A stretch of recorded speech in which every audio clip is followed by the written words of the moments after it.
Bueno, Daniel, muchas gracias. Licenciado Fabián Brown, también muchas gracias por permitirme estar con ustedes en la tarde de hoy, en este importante claustro universitario, hablando de lo que me gusta, de la seguridad de la cadena de suministro. Daniel ha hecho una interesante introducción, una introducción bastante académica, y lo difícil es lograr bajar esa contextualización académica, bajarla a la práctica. Y eso es precisamente lo que las figuras que mencionó Daniel, los conceptos como el operador económico autorizado, la normativa de la norma internacional ISO 28000, el sistema de gestión de seguridad de la cadena de suministro, esas son las herramientas que precisamente vienen a tomar todo ese bosquejo académico y llevarlo a la práctica. Y sin duda aparece el concepto de seguridad. El licenciado Fabián Brown hace un momento mencionaba de la importancia que ha venido cobrando la logística en Colombia, producto del aprender de la fuerza. Y del aprender de la fuerza, ¿por qué? Colombia es un país que tiene 1.200.000 kilómetros cuadrados, una geografía donde hay atravesadas un sistema montañoso con 3 cordilleras, donde los españoles cuando vinieron a la conquista buscando el oro que había en el centro del país, atravesaron las cordilleras entrando por la costa atlántica del país, por una linda ciudad que está en el norte de Colombia que se llama Cartagena, y de ahí entraron al país y empezaron a generar los centros de producción a partir del centro del país. Y cuando llega la internacionalización de la economía colombiana, encontramos que Colombia importa insumos para fabricar productos, los lleva al interior del país, atraviesa 1.600, 1.700 kilómetros de carreteras, un sistema montañoso bastante complejo donde se pasa de 0 metros a nivel del mar y se sube a 4.000, 5.000 metros en carretera para poder llevar un camión. No hay un sistema férreo precisamente por esa condición. Y se transforman los productos ahí en el interior del país y luego los sacamos nuevamente y los llevamos a la costa norte y a la costa pacífica para poder despacharlos hacia el mercado internacional.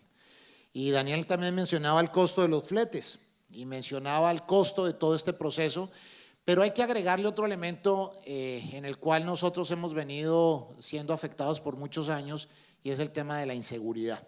La inseguridad derivada de muchos elementos. Colombia ha sido un importante laboratorio en todo lo que tiene que ver con el crimen, desafortunadamente. Hemos tenido el fenómeno de narcotráfico, el fenómeno del terrorismo, los secuestros, la extorsión, el boleteo, la piratería terrestre, todos los fenómenos delictivos que ustedes puedan tener en sus mentes y producto del conocimiento que a diario se ve en las noticias, eso lo tuvimos en Colombia.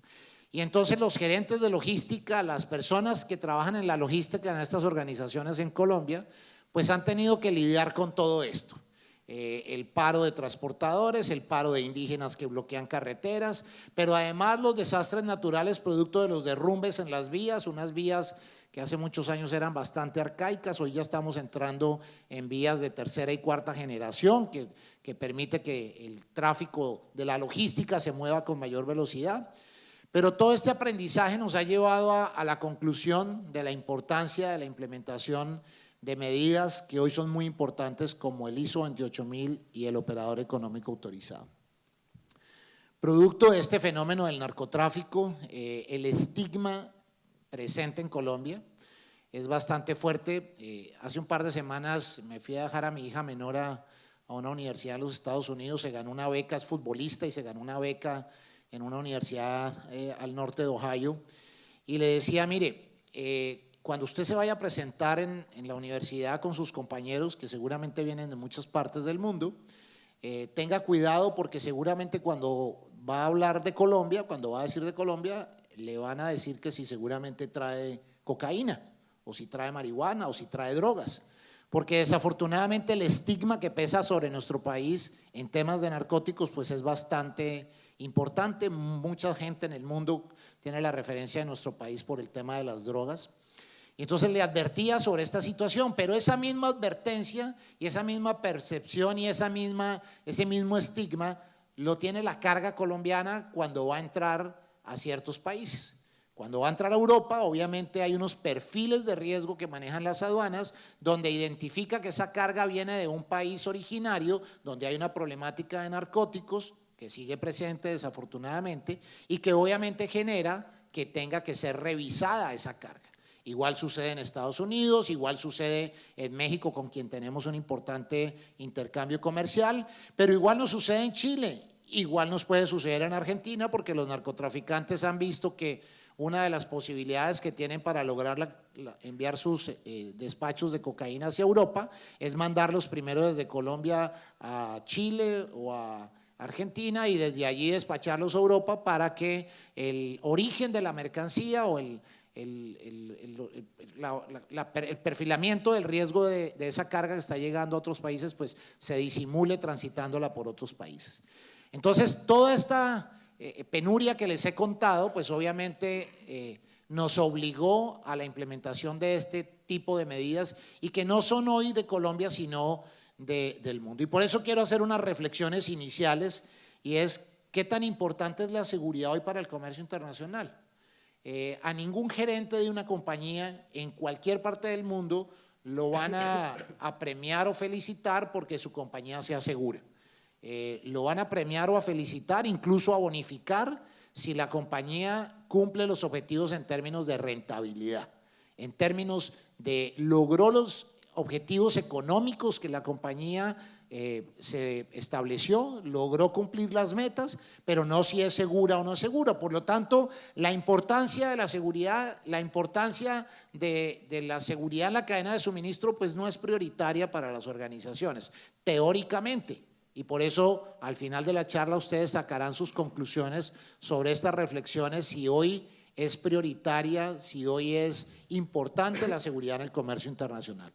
Otra de las reflexiones es, normalmente la seguridad es vista como un gasto y no como una inversión. Y ese es otro de los conceptos también que se reevalúan con estas figuras y que a través de la charla voy a permitirme demostrarles que efectivamente la seguridad se convierte en una inversión, más no en un gasto en las organizaciones. Pero ¿cuánto debo gastar y cuánto debo gastar o invertir en la seguridad? Y ya Daniel lo mencionaba cuando habla de la gestión del riesgo. Y entonces la gestión del riesgo me permite determinar qué me puede pasar, cómo me puede pasar y si llega a pasar, cuál es el impacto que va a generar. Y ese impacto yo lo voy a comparar contra cuánto estoy invirtiendo en materia de seguridad. ¿Qué tan rentable es ir al médico cada año para que preventivamente pueda detectarme algo que si no hago esa inversión en el médico, cuánto me va a costar posteriormente por algo que me debieron haber detectado y que no me lo detectaron? Entonces, fíjense cómo se va cambiando el concepto de la seguridad. Y una última reflexión. ¿Es obligatoria la seguridad? Y entonces resulta que ahora con estos programas de seguridad, como el operador económico autorizado, como el ISO 28000, termina volviéndose mandatoria la seguridad dentro de las actividades del comercio internacional. Decía un comisionado de aduanas de Estados Unidos hace algunos años que la seguridad es una nueva asignatura en el comercio internacional. El mundo cambió con el 9/11, nuestras vidas cambiaron. El comercio internacional cambió con el 9/11. Ya el intercambio de personas, de bienes, de información, de productos, ya no se puede hacer de la misma forma como se hacía antes del año 2001. Las cosas cambiaron.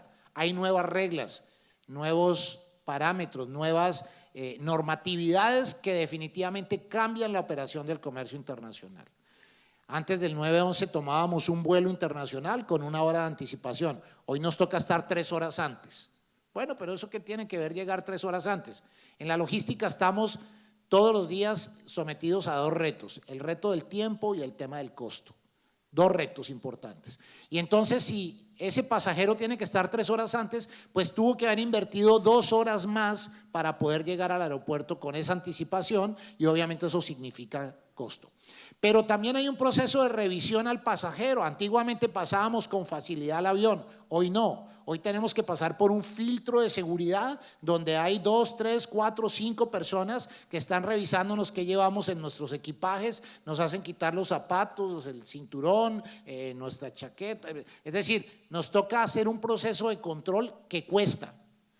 Y bueno, ¿y quién está pagando eso? Cuando viajen, por favor, miren la discriminación del costo de su boleto aéreo y van a encontrar que ustedes, nosotros, estamos pagando un fee de seguridad con el cual están haciendo ese proceso de revisión. Por lo tanto, el 911 sí nos afectó a todos, a quienes tomamos un avión, a quien despachamos un contenedor, a quien moviliza una carga de un lugar a otro. El 911 cambió en términos de tiempos y en términos de costo todo este elemento. Muy bien.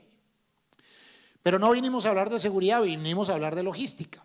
Y entonces partimos de la definición de la misión de la logística. Y entonces dentro de todos los textos académicos de los claustros universitarios nos dicen que la misión de la logística es lograr colocar unos productos que el cliente pidió, unos bienes y servicios, en el lugar que el cliente pidió, en el lugar adecuado. Nos piden que despachemos una carga desde unos vinos de Argentina, que los despachemos y los coloquemos en cualquier país centroamericano, en Europa, en los Estados Unidos, a donde vaya, y esa carga tiene que ir del lugar de origen al lugar de destino, al lugar adecuado donde el cliente lo pidió. No, fíjese que el embarque que usted me estaba pidiendo no alcanzó a llegar aquí a destino porque está en este momento en un puerto de transbordo, está en el puerto de Colón en Panamá y pues nos toca esperar a ver si de pronto llega hacia el destino o no llega. El cliente no nos va a aceptar eso. Pero también la mercancía debe llegar en el momento preciso, en el momento en que el cliente lo pidió. Colombia es un exportador, tal vez el primer exportador de flores hacia los Estados Unidos. Y en los Estados Unidos el 14 de febrero se celebra el Día de San Valentín. Las flores colombianas, para que lleguen al Día de San Valentín, tienen que llegar días antes del 14 de febrero. Y entonces toda la producción se moviliza, miles de gente trabajando en los cultivos de flores, tanto de Colombia como de Ecuador, que es otro proveedor importante. Y entonces los aviones se van con las flores y llegan al aeropuerto de Miami, que es por donde mayoritariamente entra la flor a los Estados Unidos, y llega la flor para que el 14 de febrero el cliente norteamericano pueda ir a comprar unas flores y entregárselas a las personas queridas en el día de San Valentín.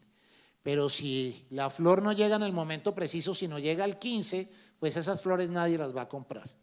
Y lo mismo pasa con la ropa de temporada, y lo mismo pasa con los productos perecederos, y lo mismo pasa con las revistas y los diarios. Si llegaron un día después, pues ya ese es un periódico de ayer, ese ya nadie lo lee. Entonces necesariamente tiene que llegar en el momento preciso. Pero también tiene que llegar en la condición deseada, en la condición en que el cliente lo requiere. Y en los países de origen de drogas particularmente, existen unos controles por parte de las autoridades antinarcóticos, en el puerto de Guayaquil en Ecuador, en el puerto de Callao en Perú, en los puertos colombianos, en los puertos centroamericanos que son utilizados para el trasiego de drogas. Y entonces allí hay unos procesos de control a la carga saliente. Y ese proceso de control a la carga saliente implica sacar las mercaderías del contenedor, revisarlas físicamente, volverlas a colocar dentro del contenedor, cerrar el contenedor y enviarlo hacia el mercado de destino. Ese proceso de sacar las mercaderías del contenedor, revisarlas y volverlas a meter, cuestan más o menos cerca de $1.000 por cada contenedor. Pero no solamente es el costo de los $1.000, es la manipulación de la mercadería. Entonces, el producto que viene empacado, la autoridad antinarcóticos en estos puertos que les menciono, quieren abrir el producto para revisar qué es lo que viene dentro del producto. ¿Por qué? Porque desafortunadamente los narcotraficantes han utilizado carga legítima para esconder dentro de los productos una buena cantidad de narcóticos. La pregunta es, ¿quién de ustedes va al supermercado, a un almacén, a comprar un producto cuyo empaque esté abierto? Les garantizo que ninguno lo hace. Es más, siempre vamos a la góndola en el supermercado y siempre tomamos un producto de atrás que no esté expuesto porque pensamos que los productos de primera línea son productos que están manipulados, que los han tocado, que los han observado, y entonces tomamos un producto ojalá de atrás cuyo empaque esté perfecto. Y llegamos a nuestras casas y quitamos el empaque y utilizamos el producto. Entonces, el producto tiene que llegar en la condición que el cliente lo desea. Y todo lo anterior tiene que estar acompañado de lo más importante, de una rentabilidad para el negocio. Y entonces si mi contenedor y mi carga se demora más en llegar al destino y tiene más inspecciones y más revisiones, pues menos voy a emplear más tiempo y por supuesto me va a costar más. Y son los dos elementos con los cuales vamos a estar jugando todo el tiempo, con el tiempo y con el costo. Entonces, bajo esta perspectiva, necesitamos algo, una herramienta que permita que la carga vaya más rápido y que tenga menos costos. Pero esto normalmente es inversamente proporcional. Si yo voy a una compañía de mensajería, a un UPS, a Federal Express o cualquiera de las que existan en la Argentina, y le digo, necesito que esta paquetería llegue más rápido, me dicen, sí, si quiere que llegue más rápido, usted va a tener que pagar más. No, yo necesito tener menos tiempo y menos costos. ¿Cómo hago? Suena bastante complejo, pero vamos a ver que definitivamente sí se puede. Esta gráfica confusa que ustedes ven ahí, llena de líneas, son la relación de cadenas de valor de diferentes compañías globales. Por ejemplo, una compañía que está en Japón, vamos a colocarle nombre, se llama Toyota, y entonces esa compañía Toyota tiene una subsidiaria en los Estados Unidos, pero tiene otra en Alemania, tiene otra en Suiza, tiene otra en Reino Unido, tiene otra por aquí en Francia, tiene otra en España. Entonces las líneas significa la relación que hay de una empresa Toyota en Japón con Toyota en Estados Unidos, con Toyota. Y entonces ustedes observan que hay una gran concentración en Europa, hay una gran concentración en los Estados Unidos, por aquí en Asia, por aquí algo importante en México, donde México se está convirtiendo en un taller muy importante. 6 de cada 10 vehículos que ruedan en los Estados Unidos son fabricados en México. Todas las armadoras, ensambladoras de vehículos están en México hoy día. Entonces, esa gran cadena de valor tiene un elemento común, o mejor dicho, hay amenazas que están afectando esas cadenas de valor, la logística de esas cadenas de valor. Por ejemplo, voy a mencionar un caso. Hay una compañía que está por aquí en Corea, que está aquí en Asia, que se llama Kia Motor. Seguramente aquí se venden vehículos Kia. Kia es del grupo Hyundai, es un grupo coreano que su base está en Corea. Ellos salen por aquí de un puerto que se llama Busan. Desde ahí envían contenedores llenos de productos, también vehículos llenos de productos, y los envían a través del puerto de Lázaro Cárdenas en México. Ingresan las mercancías por Lázaro Cárdenas y van hacia el norte de México, al estado de Nuevo León, una población pequeñita de 30,000 habitantes que se llama Pesquería, y ahí tienen una fábrica que construye, que fabrica, que ensambla 1,000 vehículos al día, 1,000 vehículos Kia Forte al día. En el 2018 van a fabricar 2,000 vehículos al día, el Kia Forte y el Kia Rio. Y entonces esos contenedores que salen de Busan rápidamente llegan al puerto de Lázaro Cárdenas y entran por Lázaro Cárdenas hacia Pesquería, se fabrican los vehículos y de allí esos 1,000 vehículos, el 85-90%, se va hacia los Estados Unidos por la frontera, por Laredo, Texas y por el puente de Colombia, también en Nuevo León, cruzan hacia Estados Unidos y el restante 15% sale por el puerto de Altamira hacia Latinoamérica, particularmente hacia Centroamérica, Caribe y Suramérica. Seguramente aquí también van a llegar pronto los vehículos que ya se están fabricando aquí en México. Y entonces todo ese escenario que les cuento y les traigo como ejemplo con esta compañía, pues se ve afectado por ciertos factores derivados de fenómenos como el narcotráfico, el terrorismo. Y entonces esta planta que está aquí en México, para poder exportar vehículos a Estados Unidos, pues necesariamente tiene que adoptar una serie de controles para evitar que metan narcóticos dentro de los vehículos Kia que fabrican en México. México es el principal productor de marihuana en el mundo. Le quitó a Colombia ese penoso lugar hace algunos años. Y entonces las autoridades norteamericanas a lo largo de la frontera tienen que establecer una serie de controles para evitar que en la carga legítima de esta empresa, como de muchas otras, no vayan narcóticos. Entonces imagínense 1,000 vehículos que salen al día, eso es cada 42 segundos creo que sale un vehículo, el volumen es inmenso, o sea, parar una cadena logística para hacer un proceso de revisión en frontera es imposible. 1,850 vehículos que crucen en un día por una frontera. El comercio entre México y los Estados Unidos vale $1 millón por minuto. $1.000.000 por minuto. Son 30.000 camiones que cruzan diariamente la frontera de México hacia Estados Unidos.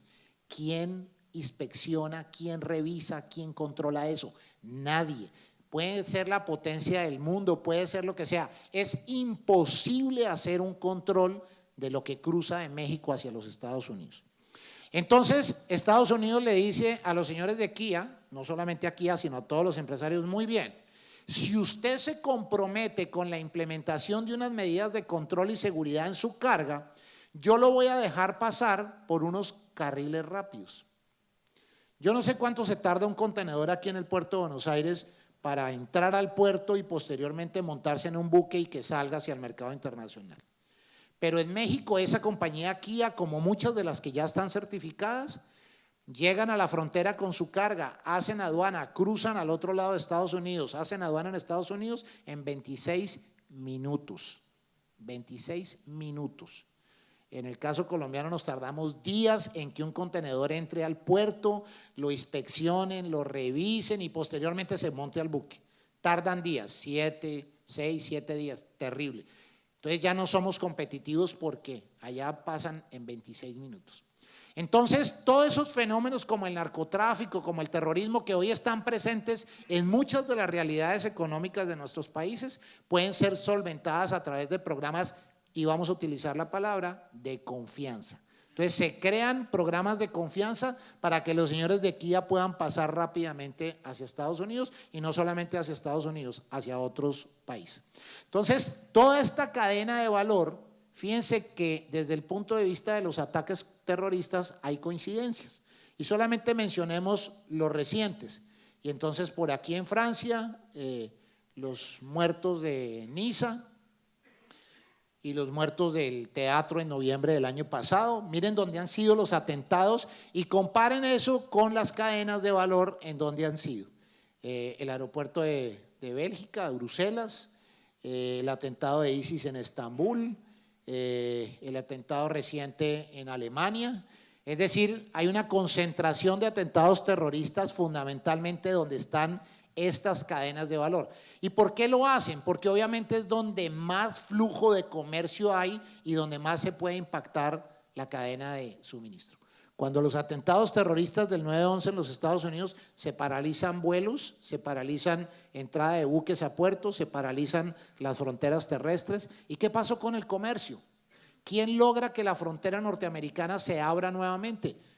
Las compañías automotrices, porque se quedan sin producto, se quedan con el mercado desabastecido, las compañías agrícolas que se quedan sin alimentos para poder distribuir en los Estados Unidos. Entonces el comercio no puede repetir la historia del 9/11. Entonces crea programas de confianza, y estos programas de confianza están asociados a poder identificar riesgos que tiene la cadena de suministro, tales como el tema de las drogas.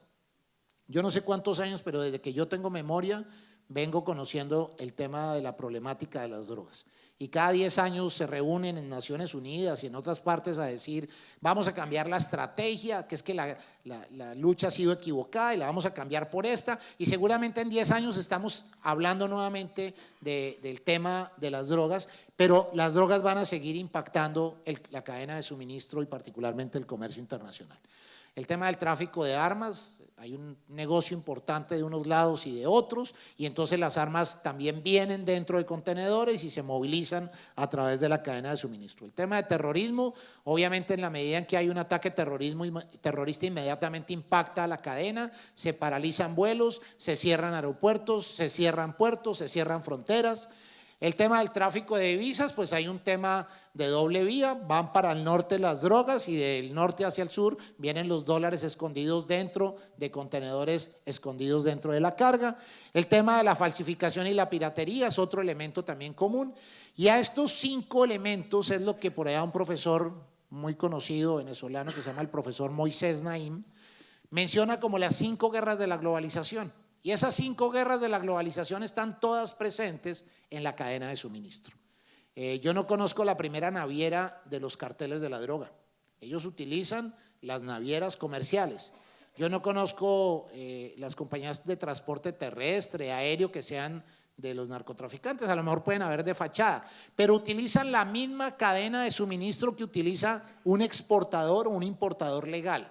Es decir, le contaminan, y ese término lo hemos acuñado, de contaminación de la carga. Es que me metieron algo dentro de mi carga para poder llegar al mercado internacional. Y a ese exportador que le contaminan la carga, no lo llaman y le dicen, mire, yo voy a meter 500 kilos de sustancias ilícitas dentro de su contenedor, cuénteme cuánto le costó el flete y yo le pago por el flete. No, eso no lo hacen. O sea, van de gratis dentro del contenedor con la mercancía y obviamente le generan el impacto que si llega a ser descubierta, pues obviamente tiene un impacto significativo. Si mañana una compañía de Argentina envía productos a los Estados Unidos y dentro de su contenedor llegan drogas, tiene que pagar $35.000 por cada kilogramo de cocaína que vaya dentro del contenedor. Si es en Europa, la norma es mucho más clara o un poco más fuerte, mejor, dice el valor de la multa es de un triplo del valor comercial del producto en Europa. En Europa un kilo de cocaína vale 35.000 euros, por lo tanto la multa sería de 105.000 euros por kilo. Y los narcotraficantes no meten un kilo, meten 100, meten 500. ¿Cuánto cuesta una multa para una compañía? Y entonces ahí es donde el gerente de la compañía dice, no, yo jamás pensé que esto pudiera sucederme.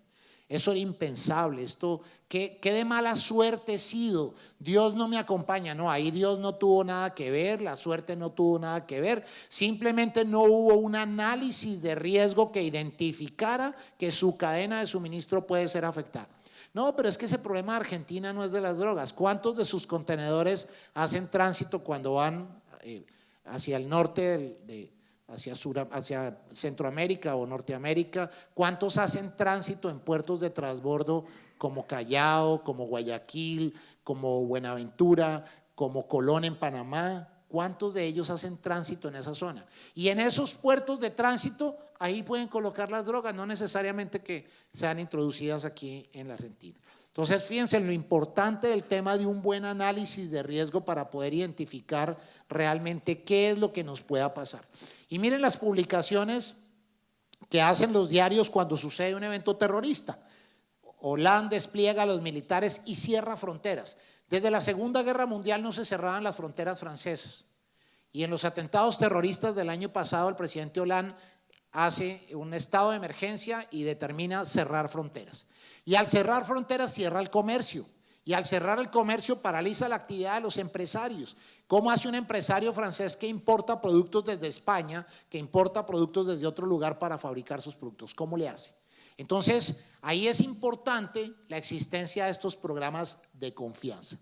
Cerró la frontera, pero 1.100 empresas que están certificadas como operador económico autorizado en Francia pudieron seguir trasladándose por las fronteras. Europa hoy día tiene 14.000 empresas certificadas operador económico autorizado.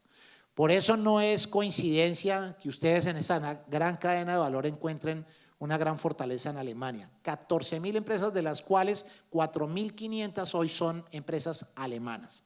Entonces hay una relación directa en todo este efecto que se genera cuando hay un hecho terrorista que obviamente obliga a incrementar los controles en la cadena de suministro, y entonces si yo soy de confianza, no obstante que hay controles, yo voy a seguir pasando sin ninguna dificultad. Y para ello entonces viene un gran reto para las autoridades. ¿A quién dejo pasar y a quién no dejo pasar? Entonces las aerolíneas, para poder cautivar a sus viajeros frecuentes, se inventaron una tarjeta de viajero frecuente. Y a ese viajero frecuente que viaja mucho le dicen, tranquilo, usted cuando llegue al aeropuerto usted no va a hacer la fila normal que hacen todos. Usted va a entrar por un tapete rojo, una fila VIP, y a usted lo voy a tratar mejor y usted va a llegar mucho más rápido, no se preocupe, usted no tiene que hacer toda la fila, sino va a tener una atención preferencial y va a pasar más rápido. Muy bien. Y entonces, ¿cómo hace para que ese viajero pueda pasar más rápido? Pues es un viajero conocido, que viaja frecuentemente en la aerolínea, que tiene un nivel de confianza y entonces lo van a atender mucho más rápido. Los aeropuertos han ido, o las autoridades aeroportuarias de inmigración han ido un poquito más allá. En Estados Unidos se dieron cuenta que no podían controlar el 100% de pasajeros y entonces crean una figura que se llama el Global Entry, y entonces viajeros frecuentes en los Estados Unidos van y se inscriben y hacen un proceso de entrevista y le dicen: a partir de ahora usted ya no va a llegar a donde un funcionario de inmigración, usted va a llegar donde una máquina. Y usted llega a una maquinita que parece un cajero electrónico y saca su pasaporte y toma su pasaporte y lo pone en la hoja donde está su fotografía y lo pone encima de la maquinita, pone su huella, le toman una fotografía, imprime un papel y sigue y entra sin toda esa penosa línea que nos toca hacer al resto de humanos, a que nos atienda un oficial de inmigración, a que nos pregunte a qué vamos, cómo vamos, si traemos dinero, si no traemos dinero, cuándo fue la última vez que entró, nos mira feo, nos ponga los dedos, oprima la foto, el interrogatorio, y cuando ve uno que otras personas pasan por la maquinita y siguen en una migración automática. Entonces, a esa persona que es de confianza la van a dejar pasar más rápido, a los que no somos de confianza, pues entonces nos van a poner por la línea y nos vamos a tardar más. Y entonces vienen dos elementos fundamentales, que es la facilitación y la seguridad. ¿Cómo lograr ese equilibrio entre facilitación y seguridad? Y ahí viene el gran reto, pero es el reto que tienen que asumir todos los gobiernos. Y entonces el gobierno de la Argentina ya está trabajando en el tema de cómo crear operadores, y entonces Daniel no lo mencionaba, los operadores confiables. ¿Cómo se logran que haya operadores que generen confianza para que la autoridad se asegure que ellos tengan seguridad y les dé facilitación? Entonces, para ello, si yo quiero facilitación, yo necesito pasar rápido y pasar fácil. Recuerden, tiempo y costo. Y entonces necesito cruzar, mi mercancía tiene que cruzar más rápido porque el cliente la está pidiendo. Y entonces necesito pasar más rápido. Pero para poder pasar fácil y rápido, yo necesito que haya unos controles y accesos restringidos. Les mencionaba el caso mexicano, y en las fronteras, en Laredo, en Tijuana, en Juárez, en varias de las aduanas del norte de México, sur de Estados Unidos, hay unos carriles fast, unos carriles rápidos. Y entonces el chofer de un camión que trae mercadería, un contenedor o una caja de 45 pies, y va a cruzar, antes de cruzar él decide: me voy por la línea rápida o me voy por cualquiera de las otras líneas. Muy bien. Esa decisión tiene que estar basada en una autorización previa que tiene, y esa autorización es que si esa compañía exportadora está certificada, si esa compañía de transporte está certificada y si ese chofer está certificado, puede pasar por la línea rápida. Y entonces se va por la línea rápida, a través de la cual tarda en todo el proceso 26 minutos. Mientras que el que no está certificado, el que no está cumpliendo esas otras regulaciones, pues necesariamente va a pasar por una línea donde puede tardarse en cruzar 4 horas. Entonces, entre 4 horas y 26 minutos, cuando uno, no sé si alguien tenga relación con la cultura coreana, pero normalmente cuando uno empieza a tener relación con los coreanos, lo primero que le enseñan en coreano es pali, pali, pali, rápido, rápido, rápido. Y ellos no conciben que un proceso se detenga. Y entonces necesitan velocidad en la cadena de suministro y necesitan que esa carga que va a cruzar a Estados Unidos pase pali, pali, pali, pase rápido, rápido, rápido. Y para que pase rápido, pues van a utilizar un carril restringido, un carril que no es para todos, un carril que es para las compañías que han demostrado seguridad, conformidad y que tienen una certificación que le permite a la autoridad decir: a esta compañía sí le voy a brindar facilitación. Y para ello obviamente se tienen que eliminar y reducir obstáculos. Las inspecciones son obstáculos, las revisiones son obstáculos. Y entonces para ello, para eliminar y reducir ese obstáculo, pues la compañía tiene que cumplir una serie de procedimientos. Tiene que tener una gestión de riesgo, tiene que demostrar que ha tomado todas las medidas necesarias para que su compañía no pueda ser utilizada para actividades ilícitas. Y eso lo vemos en el transporte aéreo. Cuando ustedes van a tomar un vuelo a otro país, ven que la aerolínea ha tenido que tomar unos controles necesarios para asegurar que el pasajero que sube a un avión no represente una amenaza. Ahí ustedes no encuentran a la policía haciendo 1000 controles. Es la aerolínea la que tiene que hacer los controles. Por supuesto que la autoridad interviene, pero quien tiene que asumir la responsabilidad porque su actividad no sea utilizada para un fin ilícito, tiene que ser la misma empresa. Pero al final, ¿qué es lo que se busca? Se busca que haya procesos seguros, procesos con calidad y procesos eficientes. ¿Por qué? Porque tenemos que equilibrar la seguridad y la facilitación. Por el concepto de inseguridad no podemos arriesgar o no podemos hacer que la operación sea totalmente inviable. Por ejemplo, si para evitar que me roben el producto que yo fabrico, que es cultivo y proceso y vendo papas, pues entonces voy a transportar las papas en carros blindados. Pues no, porque el carro blindado me va a costar mucho más y la utilidad que yo esperaba pues la perdí al transportar en carros blindados. Entonces tengo que tener un equilibrio entre la seguridad y la facilitación. Y ese equilibrio es el que le va a permitir a las autoridades calificar a las empresas como operadores confiables. Y este mismo esquema de operador confiable yo lo voy a mantener a través de sistemas de gestión como ISO 28001. Este esquema me genera confianza y entonces la confianza permite que la autoridad confíe en mí. ¿Por qué? Porque tengo razonablemente gestionado el riesgo y por eso somos insistentes en el concepto de la gestión del riesgo, que le permita a la autoridad ver que la empresa tiene una adecuada gestión del riesgo, con la cual le da confianza y le permite que la compañía pueda seguir de manera rápida. Quiere decir entonces que voy a tener mayor confianza en la medida que yo logre mitigar el riesgo. Pero esto no solamente es para cuando me vayan a certificar. Sucede algo muy interesante. No sé cuántos de ustedes están involucrados en sistemas de gestión en 9000, 14000, 8, 18000. En cualquiera de los sistemas de gestión seguramente muchos de ustedes han tenido que sufrir las penurias de las auditorías de ISO, cuando viene ese auditor a revisarnos. Y entonces un mes antes de la auditoría, el responsable del sistema manda correos electrónicos diciendo: recuerden que en un mes tenemos la auditoría, acuérdense en que hay que hacer todo lo que no hicimos en 11 meses, queremos hacerlo durante un mes. Entonces, en materia de seguridad de la cadena de suministro, quien nos está evaluando todos los días es el delincuente. Aquel que se quiere apropiar de nuestra carga, aquel que quiere contaminar nuestra carga, ese es el que nos está haciendo auditoría.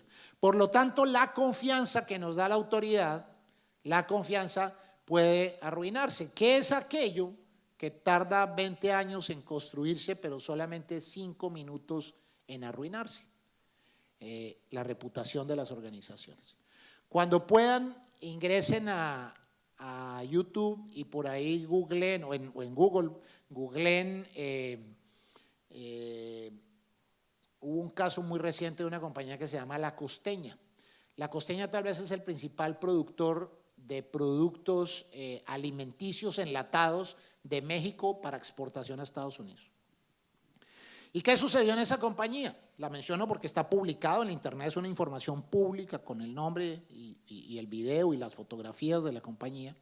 Un par de empleados en el área de producción, es un tema donde se debe garantizar la inocuidad del alimento porque es un producto que luego no lo vamos a comer, y entonces aparecen un par de empleados, el uno tomando una selfie y el otro con sus pantalones a las rodillas, y el de que está con los pantalones abajo está orinando sobre la línea de producción donde están los alimentos que se están empacando en los productos enlatados.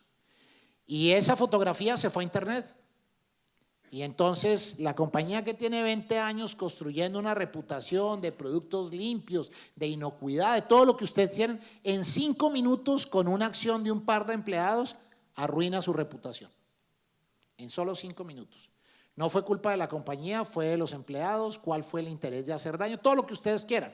Pero entonces se pregunta uno por qué un par de empleados tienen un celular en una zona de producción donde es una zona inocua, donde ni siquiera pueden entrar ningún elemento diferente a su ropa especial de trabajo para no contaminar el producto. Y entonces no hubo gestión de riesgos, no hubo controles, porque pues como no pasa nada, no, fíjese que aquí no, eso que usted está diciendo aquí no pasa, no, aquí no ha pasado. ¿Cuántas veces usted se ha muerto? No, pues ninguna, pero quiere decir que usted toma medidas para evitar morirse, porque si no las toma se va a morir más rápido. Entonces la gestión de riesgo la no gestión del riesgo, la no adecuada continuidad del riesgo, pues puede afectar mi reputación. ¿Por qué? Y lo mencionaba también Daniel, porque hay un alto nivel de incertidumbre. Entonces yo lo que tengo que hacer es reducir el nivel de incertidumbre para poder prevenir, predecir qué es aquello que me pueda pasar para poder tomar las acciones y evitar que esto pase. Y les decía que definitivamente los hechos del 9/11 cambiaron la historia. ¿Y por qué la cambiaron? Esto sucede en septiembre del año 2001, el 11 de septiembre.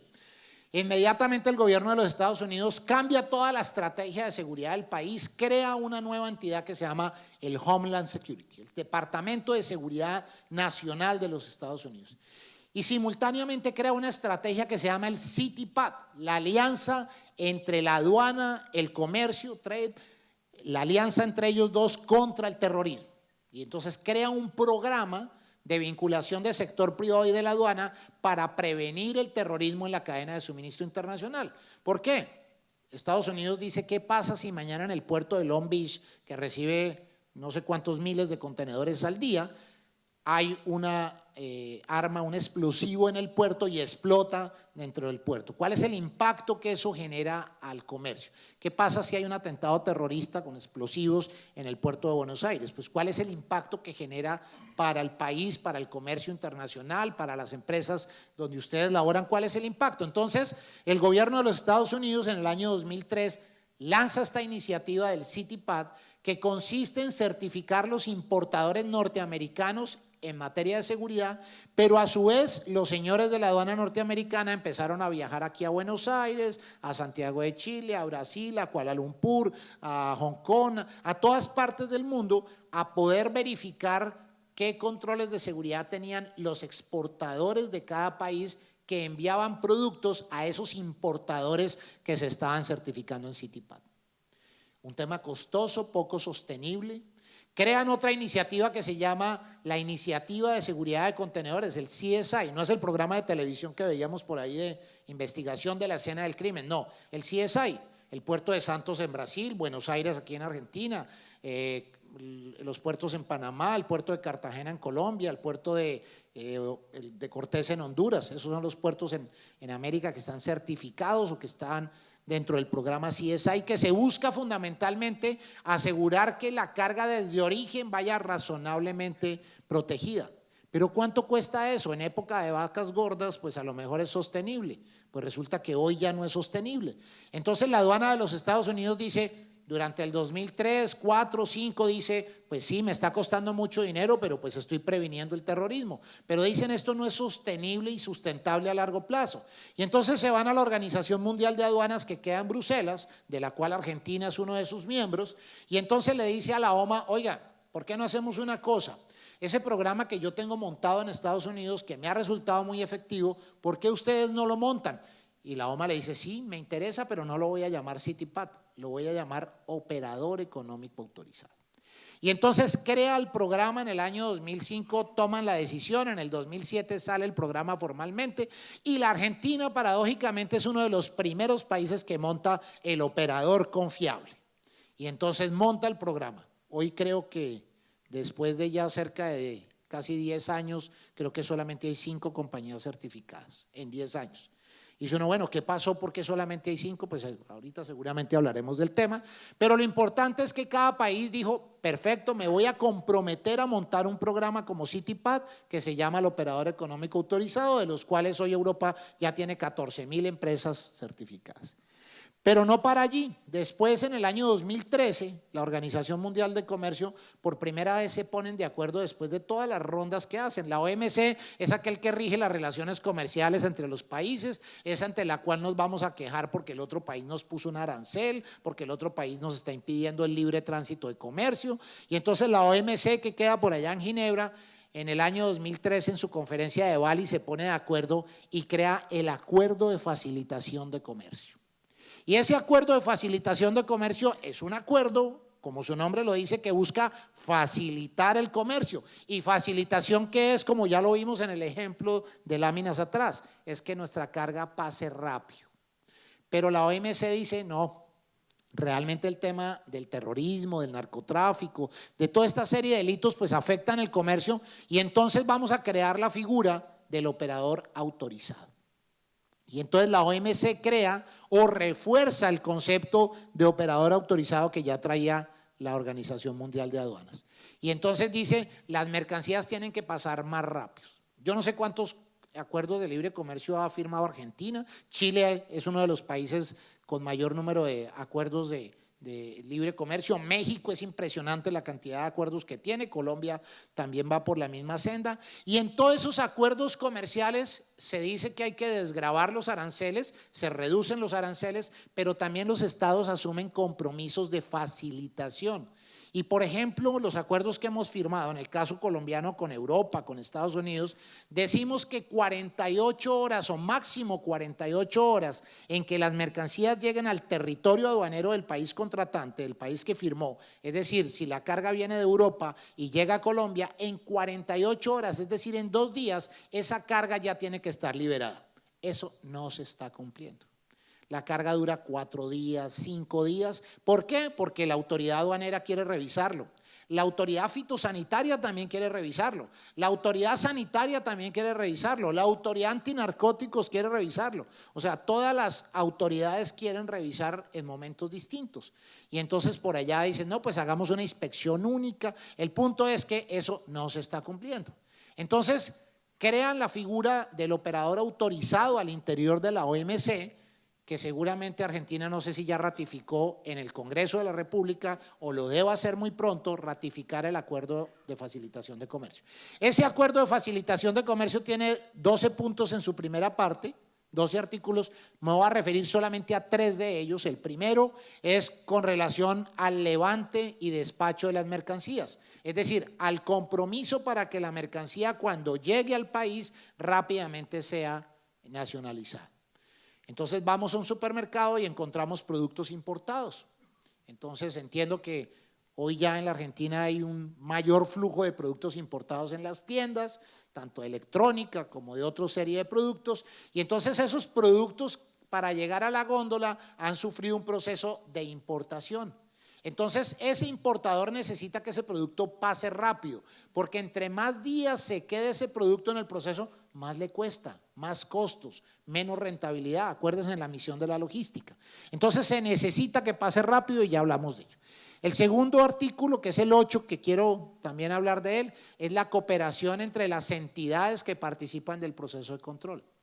Si un contenedor es revisado por la autoridad aduanera y luego revisado por la autoridad de Agricultura y luego por la autoridad de vigilancia de medicamentos y alimentos y luego por otra autoridad, ¿cuánto cuestan esas inspecciones? ¿Cuánto dura la carga? Y entonces estos señores, dice el acuerdo de facilitación de comercio, dice tienen que reunirse y ojalá creen un esquema de inspección única. Si alguna de las entidades quiere revisar, le notifica a las otras, señores, necesitamos revisar, así que por favor vengan todos al tiempo y abrimos una sola vez el contenedor. Maravilloso, ventanillas únicas, etcétera.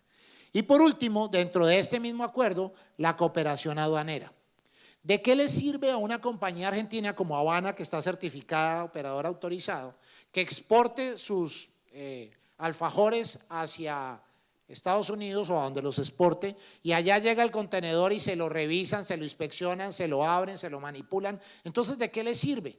Entonces, el acuerdo le dice, oiga, ¿por qué no le valida esa certificación que tiene en Argentina como operador confiable? Pues respáldela también en el mercado destino. Y entonces se crean los acuerdos de reconocimiento mutuo. Entonces la aduana argentina hará un reconocimiento mutuo con la aduana de Estados Unidos, con la aduana de la Comunidad Económica Europea, etcétera, para que las compañías certificadas de este país sean reconocidas por las aduanas hacia donde van la carga de estas empresas. Eso se llama acuerdos de reconocimiento mutuo. Y un énfasis aquí en el punto 7. Entonces, dentro del punto 7 también hay una serie de artículos, un total de 9 artículos, pero me voy a referir solamente al séptimo: medidas de facilitación del comercio para los operadores autorizados. Entonces, el acuerdo de la OMC le está diciendo a los países: usted, cuando suscriba el acuerdo en el Congreso de la República, usted tiene que incluir en la ley facilidades para las compañías que son operadores económicos autorizados. Y voy a colocar un ejemplo simple. En Colombia se inspecciona el 40% de la carga que sale por los terminales marítimos, 40%. Nos cuesta entre 750 y $1000 la inspección de un contenedor. Pues bien, las compañías que están certificadas por ley no tienen inspección física en los puertos. Una compañía que exporta al año fácilmente 400 contenedores, pues se está ahorrando una plata, un dinero muy importante producto de la inspección. Pero no solamente lo que no paga por la inspección, también es por la manipulación del producto, la inocuidad del producto que permite que pase rápidamente. Pero esta compañía, para que sea calificada como tal, pues obviamente tiene que tener un historial de cumplimiento. Igual manera tiene que tener un cumplimiento de los reglamentos de aduana, tiene que tener un sistema de gestión de riesgos y de registros, tiene que tener una adecuada solvencia financiera y un cumplimiento de requisitos de seguridad en la cadena de suministro. Por tanto, esa compañía que está calificada como tal, pues tiene que cumplir estos elementos para que sea confiable y le dejen pasar con facilidad. Por lo tanto, fíjense ustedes que las reflexiones iniciales que veníamos haciendo, pues van quedando mucho más claras. Si yo necesito que mi contenedor pase más rápido, pues tengo que cumplir en materia de seguridad. Por tanto, lo que invierto en seguridad ya no es un gasto, se convierte en una inversión porque mi carga va a poder pasar con mayor velocidad y voy a tener menos costos en el proceso de comercio internacional.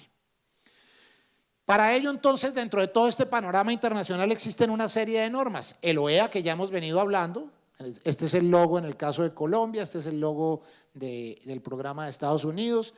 El Código de Protección de Buques e Instalaciones Portuarias, Argentina ha sido pionero en el tema, la Prefectura Naval creo que es la encargada del manejo del Código de Protección de Buques e Instalaciones Portuarias. En el año 2003, las Naciones Unidas, a través de la OMI, de la Organización Marítima Internacional, decide crear un código único para todos los puertos en el mundo que hacen parte del esquema de Naciones Unidas, donde les dice usted tiene que implementar esta seguridad y la autoridad designada en cada país es la encargada de certificarlo. Por lo tanto, los puertos marítimos en la Argentina son auditados por una autoridad marítima donde dice sí, el puerto está certificado. Pero el buque también se tiene que certificar, alguien lo tiene que certificar. Entonces, de donde sea el buque, la bandera de ese buque tiene que pasar por un proceso de certificación. La mayoría son de Panamá, la mayoría de banderas de los buques en el mundo son panameños. Y entonces, ¿y por qué son panameños? Porque un buque de bandera panameña paga menos cuando cruza el canal de Panamá. Entonces van y registran los buques en Panamá. Entonces, ese buque, para poder llegar a un puerto, ese buque tiene que estar certificado. Y para poder entrar a un puerto, ese puerto tiene que estar también certificado. Entonces crea un esquema de confianza y seguridad. Pero el sector privado no se podía quedar atrás. Estos dos herramientas son de orden gubernamental. Este es de la OMA, de la Organización Mundial de Aduanas, este es de la Organización Marítima Internacional de Naciones Unidas. Y entonces la Organización Internacional de Estándares no se podía quedar atrás. Y entonces la Organización Internacional de Estándares crea la figura o el estándar internacional del sistema de gestión de seguridad de la cadena de suministro ISO 28000 e ISO 28001. Una norma que responde a la necesidad de la industria de poder garantizar que los estándares, tanto a nivel portuario como a nivel de la demás cadena de suministro, realmente se mantengan. El programa CITIPAT de la aduana de Estados Unidos tiene algo así como 11.000 compañías certificadas. De esas 11.000 empresas certificadas, 2.500 están en México y 2.600 están en Canadá. ¿Por qué menciono el tema de México? Porque tal vez la cultura de México hacia la Patagonia es similar. ¿Y similar en qué sentido? Que si no nos auditan, no cumplimos. El santo de las auditorías yo digo que es Santo Tomás. Hasta no ver, no creer. ¿Qué tal que nos hicieran auditorías por teléfono?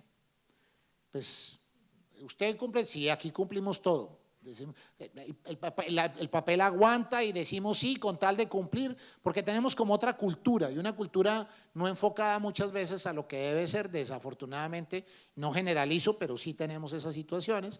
Y entonces la aduana de Estados Unidos con su programa CITIPAT es un programa de confianza y hace auditorías en muchos casos por teléfono, llama al importador y ¿qué hubo? ¿Usted cómo va? No, ya subió su autoevaluación, sí, ya se autoevaluó, perfecto. Imagínense nosotros autoevaluándonos solamente, ojalá ese es el deber ser, pero si no viene el funcionario a auditarnos, no nos preparamos. Entonces, la Organización Internacional de Estándares, consciente de eso, dice, voy a crear una norma que permita que estos programas gubernamentales puedan mantenerse, además porque las aduanas no tienen capacidad para estar yendo año con año a auditar a las empresas. Las auditan la primera vez y cuando vuelven, a los 2, 3, 4, 5 años, ¿y qué pasa si no nos auditen? Pues abandonamos el sistema. Entonces la ISO 28 y 28000 viene a generar un mecanismo a través del cual se puedan mantener los programas operador económico autorizado.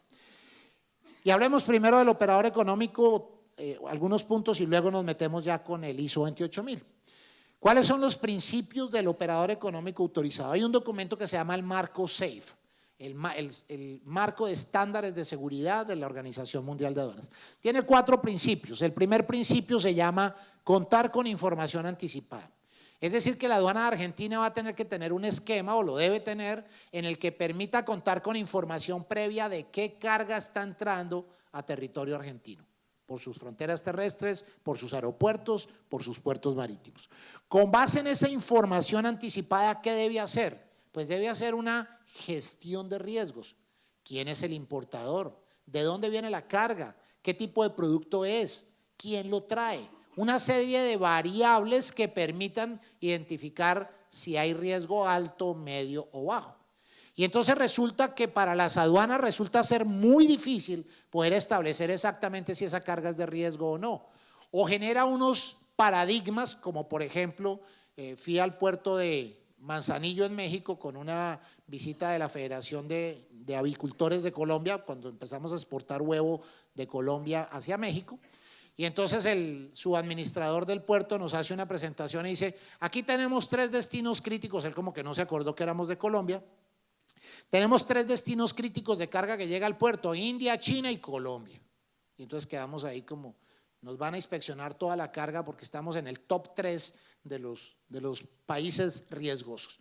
Pues ya el perfil de riesgo va a incluir una variable adicional y es si la compañía importadora, si la compañía exportadora están certificados y son o no de confianza. Con base en esa gestión del riesgo se decide si se inspecciona la carga o no se inspecciona. Y entonces, si se inspecciona la carga, la Organización Mundial de Aduanas está diciendo, pero no lo haga de manera física, hágalo de manera no intrusiva. Y entonces deben haber equipos de inspección no intrusiva en los terminales marítimos, en los puertos, en los aeropuertos, etc. Por eso es que cuando vamos a pasar por un aeropuerto, pues no nos piden que abramos el equipaje de mano, nos piden que lo pasemos por la máquina de rayos X. ¿Ustedes se imaginan cuánto tiempo se demorarían en una revisión física de los equipajes de mano?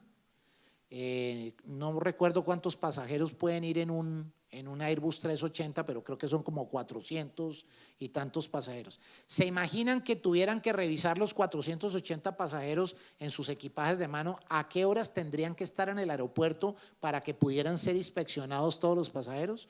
Pues seguramente tendrían que dormir el día anterior para poder estar listos al día siguiente para poder tomar su vuelo. Entonces, por eso tiene que hacer una inspección no intrusiva. Y el cuarto principio y más importante en mi concepto es los beneficios que le genere la aduana a ese operador autorizado. Y me voy a atrever a decir algo a juicio de ser criticado posteriormente y la razón por la cual el programa en Argentina no ha prosperado es porque no tiene beneficios. Si tuviera beneficios, muchos más exportadores estarían dentro del operador económico autorizado. Y entonces hay que buscar que la aduana incentive el programa de operador económico para que más exportadores participen del operador económico autorizado. En México hay 700 exportadores, en Europa hay 14.000, en Estados Unidos hay 11.000, Chile recién está arrancando y tiene 14, Brasil hace poco arrancó, quitó su programa Línea Azul y en diciembre del 2015, ya tiene casi 80 empresas autorizadas. Uruguay ya tiene como 70 empresas autorizadas. Entonces, hay una serie de beneficios que hacen que las empresas se motiven a participar de esta serie de programas de beneficio y de seguridad. Lo más importante es la gestión, como les decía. Este marco SAFE, el marco de la OEA, tiene tres pilares. El primer pilar se llama aduana-aduana y es la relación de la aduana de Argentina con las aduanas hacia donde va carga de Argentina o de donde viene carga de Argentina. Y entonces esta relación de las aduanas va a crear lo que hemos venido mencionando, que es los acuerdos de reconocimiento mutuo. La relación de las aduanas y la empresa. Y pasa algo bien importante, ¿cómo son vistas las relaciones de las aduanas con las empresas? La aduana es un actor importante del comercio internacional. Quien esté estudiando hoy día en la universidad temas de comercio internacional, de logística, debe saber que la aduana es un actor de la cadena y que si yo no estoy cumpliendo requisitos, la aduana va a hacer que mi carga no pueda salir. Entonces, esa relación de aduana y de empresa tiene que convertirse en un matrimonio que funcione bien, en un matrimonio donde haya confianza. ¿Qué tal el esposo diciéndole o la esposa diciéndole al esposo cuando va a salir en la mañana, ¿para dónde vas? No, voy a ir a trabajar a la universidad. ¿Seguro? Camine, lo acompaño a ver si usted va para la universidad, o al revés, oye, vas al trabajo, si te va a acompañar a ver si vas al trabajo o no. ¿Y quién te está llamando al celular? No, pues un compañero. A ver, yo miro y le pregunto a ver si es compañero. ¿Cuánto dura ese matrimonio? Ese matrimonio está basado en confianza. Y entonces este matrimonio aduana-empresa tiene que cimentarse en confianza. ¿Qué trae en el contenedor? Lo que le declaré. Ah, perfecto, siga sin ningún inconveniente, no tiene problema, siga con su carga. Eso parece utópico, parece la vida irreal. No, es una realidad hoy día. México es uno de los principales países que tiene problemas de drogas, de armas, de terrorismo, de cualquier cantidad de violencia, cualquier cantidad de cosas. Y sin embargo, una buena parte de su carga cruza a Estados Unidos sin revisión de confianza. ¿Cómo le hacen? Pues obviamente generando un esquema aduana-empresa de confianza entre los dos. Y un tercer pilar del marco recientemente incorporado es la relación con otras agencias. ¿Por qué? En México la aduana estaba participando de este programa, pero resulta que hay una entidad que se llama SAGARPA, que es la autoridad de control agrícola. Y entonces él decía, no, yo quiero revisar esa carga. No, pero es que yo soy certificado. No, no importa, yo quiero revisarla. Entonces, ¿de qué servía tener una certificación, una acreditación para poder cruzar si definitivamente otra agencia venía y hacía lo propio? Entonces, de esa manera ya se están vinculando otras agencias. De esta relación aduana-empresa parten los acuerdos de reconocimiento mutuo y de este pilar de aduana-empresa parten los operadores económicos autorizados. Entonces, fíjense cómo se está pintando un modelo diferente de relación en las operaciones de comercio internacional. En algunos países sorprende, hace un mes hicimos el primer congreso del operador económico autorizado en Guatemala, donde la relación entre la aduana de Guatemala y los operadores de comercio de Guatemala era totalmente antagónica. Y en tema de confianza, un presidente se cayó, tumbaron un presidente por temas de aduana. Entonces, ¿qué confianza tiene el sector privado en su aduana? Ninguno. Y entonces, a través de esta figura vuelve a recobrarse la confianza. Entonces, el matrimonio estaba mal, pero llegó la suegra. No, la suegra normalmente no llega. Llegó un amigo, un cuñado, alguien que le interesa que la relación funcione y entonces los volvió a sentar en la misma mesa y les dijo, venga, arreglen sus diferencias, no, confíen el uno con el otro, perdónense, no hay problema. Y entonces se crea así, se fortalece esa relación y entonces empieza a crecer la figura del operador económico autorizado. Donde ustedes encuentren banderitas azules, son puntos donde ya hay programas económicos, operadores económicos autorizados. Si ustedes observan en Argentina, hay un programa funcionando que solamente tiene como 5 o 6 empresas, sí, y que tiene que cambiar y que tiene que fortalecerse, sí. ¿De quién depende? El actor privado es un actor fundamental para que este programa en la Argentina tenga un número mayor de empresas. Normalmente siempre le echamos la culpa al Estado, le echamos la culpa a la aduana. Es que la aduana no hace, es que México es muy exitoso en su programa operador económico autorizado, supremamente exitoso. Los operadores autorizados tienen 52 beneficios, les devuelven el IVA, son exentos de una cantidad de cosas, una serie de beneficios aduaneros, tributarios, cambiarios, de agilización, todo lo que ustedes no se imaginan. ¿Por qué lo hacen? Porque allá los gremios, las cámaras, la academia, las universidades Yo tengo la fortuna de participar como docente en el TEC de Monterrey, y es una cátedra que está dentro de los programas de negocios internacionales, de logística, y la docencia, la academia está empujando fuerte para que esto se mantenga, porque estos son herramientas de facilitación. En Sudamérica, el único país que no tiene programa por ahora es Venezuela. Yo creo que se va a tardar un poquito en constituirse el programa. Y Paraguay, que ya está por lanzar su programa. De resto, todos los países ya tienen programa. Ecuador está ahí en un piloto que lo debe terminar pronto. En el caso de Centroamérica, Honduras, Nicaragua y El Salvador son los 3 programas que están bastante crudos y que seguramente al final del año ya tienen que arrancar. En el caso de Norteamérica, los 3 países lo tienen. La Comunidad Económica Europea, los 28 países, pronto 27 más, la Unión más el Reino Unido, que tienen programas, y obviamente Asia, donde no es casualidad lo eficiente que son con su logística, porque obviamente también tienen operador económico autorizado. Como ven ustedes, este no es un tema individual de Argentina, de Colombia, de Perú, es un tema global que definitivamente es una herramienta fundamental para que haya velocidad en la cadena de suministro. Cada país le puede colocar el nombre que sea, el logo que sea. Costa Rica lo llamó Programa de Facilitación Aduanera para el Comercio Confiable de Costa Rica. Les garantizo que dentro de poco le va a cambiar el nombre, como ya lo hizo México. México se llamaba Nuevo Esquema de Empresas Certificadas, ahora se llama OEA, igual que en el caso de Colombia, de Perú, de Chile. ¿Y por qué he colocado estos 4 países aquí a la izquierda? Esos países conforman hoy día algo que se llama la Alianza del Pacífico. Y esa Alianza del Pacífico, el 1 de mayo pasado, dio inicio a su acuerdo comercial. ¿Qué dice el acuerdo comercial de la Alianza del Pacífico? A partir de la fecha se desgrava el 92% de los aranceles de productos que se comercializan en estos 4 países. Y el 8% restante ya tiene un cronograma de desgravación gradual. Es decir, que ya no van a haber aranceles. Es decir, que yo puedo fabricar productos en Chile y mandarlos a Perú, a Colombia y a México sin arancel. Ya buena parte de los productos y los aranceles están acabados, pero todavía los que quedan ya se acaban. Muy bien. Pero no solamente es el tema de los aranceles. El 11 de mayo pasado, en la ciudad de Cancún, allá en Quintana Roo, en México, el señor Juan Ayalde, que es el director de la aduana de Chile, la señora Francinet, se me olvida su nombre, creo que ya no está en la aduana de Perú, el señor Luis Lara, el licenciado Luis Lara, director de la aduana de México, y el director de nuestra aduana, de la Santiago Rojas de Colombia, firmaron un documento en el cual se comprometieron a desarrollar el acuerdo de reconocimiento mutuo entre los 4 países. Quiere decir que una carga de un exportador colombiano que entre a México no tiene inspección, pasa derecho.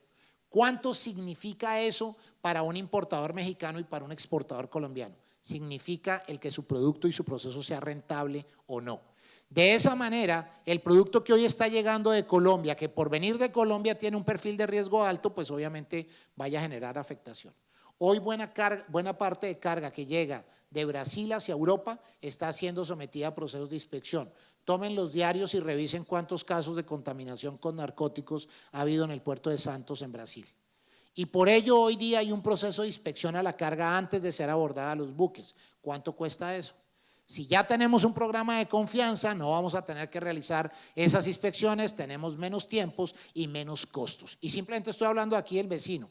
O sea, alguien decía por ahí que cuando vean que las barbas de tu vecino se las cortaron, pues ve poniendo las tuyas en remojo. Entonces, rápidamente hay que ir tomando acciones para que nosotros no seamos objeto de esa serie de afectaciones. Estados Unidos, República Dominicana, Panamá, Guatemala, el OEA de Uruguay, el operador económico autorizado de Brasil. Brasil quitó su programa Línea Azul, que era un programa de confianza para los importadores, y todos los pasó al operador económico autorizado. Bolivia ya tiene programa también, creo que tiene 1 o 2 empresas, pero ya tiene programa, y por supuesto Ecuador, que está iniciando. ¿Y cómo funciona eso del reconocimiento mutuo que les he venido hablando? Bastante sencillo, y voy a colocar el ejemplo con una compañía exportadora. ¿Quién exporta a Estados Unidos? Una compañía conocida aquí por el auditorio que exporte a Estados Unidos. Nombre cualquiera de una empresa que exporte a Estados Unidos. ¿Perdón? Arcor. Muy bien. Es de alimentos, ¿no? De confitería y… Muy bien, golosinas, muy bien, perfecto. Y entonces, esa compañía Arcor hoy está certificada operador económico autorizado, no tengo ni idea, pero asumamos que hoy no lo está. Y entonces esa compañía le exporta, es una compañía que no es operador económico autorizado y le está exportando productos a un cliente en Estados Unidos que no está certificado CITIPAT. Por lo tanto, el sistema informático de la aduana norteamericana identifica que esa compañía que está en la Argentina no es OEA y que el importador en Estados Unidos tampoco está certificado. Y se traduce en una operación de alto riesgo. ¿Quién la determina? El sistema informático. Y alto riesgo implica mande la inspección, mande la revisión y eso significa más tiempo y más costos. Pero resulta que el importador de Arcor en Estados Unidos a lo mejor sí es un operador económico autorizado, sí es una compañía CITIPAT en Estados Unidos. Pero Arcor todavía no lo es y entonces paso de este nivel de riesgo a este nivel de riesgo. El solo hecho de venderle a una compañía que está certificada CITIPAT en Estados Unidos asegura que el nivel de revisión a la carga en Estados Unidos es más bajo. Y menciono el caso de Estados Unidos, pero este es el modelo para todos los reconocimientos mutuos que vamos a tener en la Alianza del Pacífico y que hoy existen en muchos países. Y entonces resulta que Arcor dice, oiga, ¿y yo cómo hago para que todavía nos están revisando algo? ¿Cómo hago para poder llegar allá? Pues me certifico operador económico autorizado en Argentina y de esa forma paso al último nivel donde el nivel de riesgo va a ser mucho más bajo. Y ahí logro disminuir mis tiempos y disminuir mis costos. Mi producto va a llegar al lugar adecuado, en el momento adecuado, en la condición deseada y, por supuesto, aumentando o manteniendo la rentabilidad del negocio. Ese es el modelo de riesgo que utilizan las aduanas. Fíjense que aquí no les estoy hablando de seguridad, les estoy hablando de eficiencia logística. Entonces, cuando les decía que qué tan importante era la seguridad en el comercio internacional, bajo estos modelos empezamos a ver que realmente la seguridad se convierte en un elemento mandatorio para una operación de comercio internacional. Y entonces la compañía que tiene que cumplir una cantidad de estándares en materia de seguridad. Y entonces todos los programas OEA, el de Brasil, el de Chile, el de Colombia, el de Estados Unidos, el de la Unión Europea, todos los programas tienen que tener un esquema de administración de riesgos, un esquema a través del cual revisen a sus asociados de negocio, quién es mi transportista, quién es mi agente aduanal, quién es mi despachante de aduana, quién es mi operador logístico, quién es mi cliente y entonces hay una revisión al socio de negocio que lo hace la empresa que se está certificando. De igual manera tengo que tener un control sobre mi unidad de carga, inspección al contenedor, colocar un sello de seguridad de alta seguridad bajo una norma ISO también, la norma ISO 17712. Y entonces tengo que hacer una inspección del contenedor y tengo que hacer una filmación del cargue del contenedor. Y a lo mejor algunos de ustedes dirán, oiga, ¿cómo así tengo que filmar el proceso de cargue? Sí, tengo que filmarlo. ¿Por qué? Porque el día de mañana que mi contenedor sea incautado con alguna sustancia ilícita, o cuando mi cliente diga que el proceso o la carga llegó incompleta, ¿cómo le demuestro? ¿De qué manera? Mire, yo le juro que eso no iba ahí. Mire, yo por mi mamá le juro que yo mandé completo. No, ahí no se vale, le juro. Ahí no. Muéstrele el video. Y una anécdota muy rápida. Hace muchos años yo trabajaba en una compañía que fabrica baterías. Hoy la compró Johnson Control, el mayor fabricante de baterías en el mundo. Era una compañía nacional en Colombia, pero que exportaba a diferentes sitios. Aquí llegamos a exportar baterías FAMAT en un tiempo. El dueño de esa compañía en algún momento vivió aquí en la Argentina, en el año 50 y algo. Y entonces le vendimos un contenedor o le vendimos un par de contenedores a una compañía en Cuba. A una compañía no, era del gobierno cubano, un agente de compras en Colombia que tienen allí. Entonces nos pide que le mandemos 2 contenedores. Desde el principio hubo cosas sospechosas, por ejemplo, cuando un cliente llega a comprar en el negocio de baterías pide descuento. Dice, bueno, ¿a cómo me va a dar tales baterías? Descuénteme 3 centavos aquí, descuénteme. Y resulta que este señor pidió la cotización e hizo orden de compra por los 2 contenedores sin pedir descuento. Ahí ya hubo algún tipo de sospecha que hay algo raro. viene, visita nuestra fábrica en la ciudad de Cali, en Colombia, le hago el recorrido, lo llevo al área de seguridad y le digo, mire, si ve estas cámaras, nosotros filmamos todo el proceso y en ese entonces las filmaciones eran análogas, no eran digitales, es decir, era el cassette de VHS. No sé si algunos recuerdan los cassettes, como la tecnología tan rápida, cuando le muestro un cassette de VHS a mi hija dice, ¿esto qué es? Esa cosa tan grande, no, es un video y cuántas megas de capacidad tiene y cuántas películas le puedo meter a eso. Y entonces le dije al señor que nosotros guardábamos esos videos por 90 días. Muy bien, entonces despachamos la carga y al día 92 el señor me hace el reclamo. Bueno, fíjate que faltaron 2 estivas con no sé cuántas, casi 3 toneladas.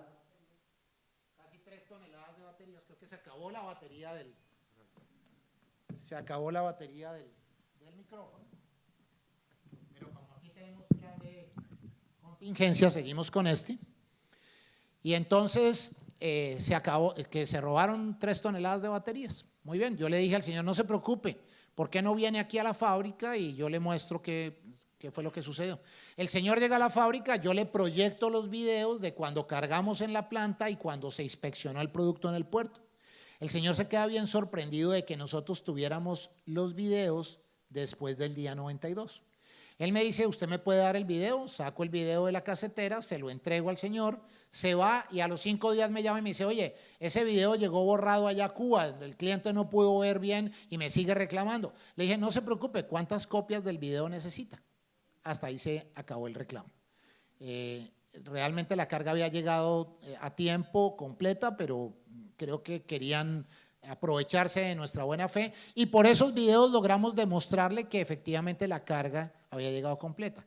Y esos mismos videos hoy día son los que permiten que la compañía que se vea involucrada en una actividad ilícita pueda demostrarle a la autoridad que realmente no tuvo ningún tipo de comprometimiento. Entonces, toda la seguridad del contenedor, el control de acceso físico, la seguridad física, la seguridad de personal, ¿con quién trabajo? ¿Qué persona estoy contratando en mi empresa? Entonces tengo que asegurarme de la confiabilidad de las personas, la seguridad de los procesos, la seguridad informática en mi compañía, si las computadoras tienen las seguridades debidas y finalmente lo que tiene que ver con entrenamiento en seguridad y conciencia sobre amenazas. Estos requisitos son comunes para todos los programas OEA en el mundo. ¿Por qué? Porque los establece la Organización Mundial de Aduanas. Entonces, esto es lo mínimo que debe cumplir cada país en un programa OEA para poder ser certificado. Y entonces viene la relación ya con la norma ISO 28000. ¿Y qué nos dice ISO 28000? ISO 28000 básicamente tiene 6 elementos. El primero de ellos, unos requisitos generales, y dice la organización debe implementar, documentar, mantener y mejorar un sistema de gestión de riesgos en la cadena de suministro que le permita anticipar amenazas, le permita anticipar eventos que puedan generarle una afectación a sus procesos. Y me dice que también haga una política de seguridad y me dice que después de esa política planifique los riesgos, planificación y evaluación de los riesgos, lo que nos decía Daniel hace un momento con respecto a la gestión de los riesgos. Y una vez ya identificado esos riesgos, pues tengo que implementar los controles. Hago una implementación y operación de los controles. Y luego de implementar los controles, pues verifico si efectivamente esos controles que yo establecí, pues realmente son confiables y entonces hago una verificación. Si no estoy siendo efectivo, pues tomo acciones correctivas. Y por último, viene algo muy importante en las normas, que es el involucramiento por parte de la alta dirección. Y entonces viene la revisión por parte de la dirección y la mejora continua. Y entonces esto trae un ciclo de procesos como todas las normas ISO similares, pero involucra un elemento fundamental que es la gestión del riesgo. La gestión del riesgo de la cadena de suministro. Y esa gestión del riesgo de la cadena de suministro, ¿cómo la vemos dentro de la norma? La norma me dice que yo tengo que tener una política de seguridad, un compromiso de la organización para la seguridad. Y esa política debe estar soportada en objetivos. Y esos objetivos deben tener metas y esas metas deben ser medidas a través de indicadores. Y para poder cumplir esas metas y esos objetivos yo tengo que tener unos programas de seguridad que me permita alcanzar el objetivo y la política de seguridad. Y entonces dentro de todo ese esquema viene el proceso para la gestión del riesgo. Y es un proceso muy básico, también asociado a otra norma ISO. Dirán ustedes, pero ya estamos cansados de hablar de tantas normas ISO, la ISO 9001, la ISO 14000, la 18000, la ISO 22000, la 22301, la 27001, la 28000, la 28001, y esta se llama la ISO 31000, la gestión del riesgo. ISO 31000, gestión del riesgo. Y entonces la norma me dice, usted tiene que determinar cuál es el contexto de riesgo. No es el mismo contexto de riesgo de las empresas argentinas a las empresas colombianas, no. ¿Por qué? Porque creo que aquí no hay matas de hoja de coca, o sí hay, no tengo ni idea. Pero creo que hay unos elementos de la cadena de valor del narcotráfico que no están presentes en Argentina. En Colombia sí. De pronto el tema de robo de carga a lo mejor sí es importante aquí, de pronto en Colombia ha disminuido. Entonces el contexto de riesgo tiene que ser analizado para poder hacer una identificación del riesgo, un análisis del riesgo, una evaluación del riesgo, un tratamiento del riesgo y un monitoreo del riesgo. Lo voy a colocar con un ejemplo sencillo. Yo voy al médico y le digo al médico, hágame un examen. Y el médico me ordena exámenes de sangre, me toma el peso, altura, no sé qué, me dice muy bien y ha hecho una identificación que yo tengo el colesterol alto. Y entonces me dice, usted tiene un riesgo que es un accidente cardiovascular porque tiene exceso de peso, tiene el colesterol muy alto, tiene herencia, el contexto de riesgo suyo es más alto porque usted tiene herencia por parte de su familia en temas de salud, etcétera. Muy bien, me identificó un riesgo. Me hace el análisis del riesgo. ¿Qué tan probable es que yo tenga ese accidente? Mire, usted tiene tantos años, no hace ejercicio, fuma, toma licor, tiene una vida sedentaria, por lo tanto la probabilidad de que se materialice ese riesgo es muy alta. Muy bien. Pero además me determina el impacto. El impacto es que usted pueda morir o quede con una trombosis allí tremenda. Entonces me determina el análisis en términos de probabilidad y de impacto. Muy bien. Y me hace la evaluación, entonces me dice, mire, usted tiene un riesgo muy alto, si usted no actúa de esta forma, su riesgo es muy alto. ¿Qué debo hacer? Me genera un tratamiento. Tome estos medicamentos, Crestor o no sé cuál otro medicamento para el colesterol, haga ejercicio, haga dieta, tenga una vida diferente, haga esto y lo otro, perfecto. Yo hago el tratamiento.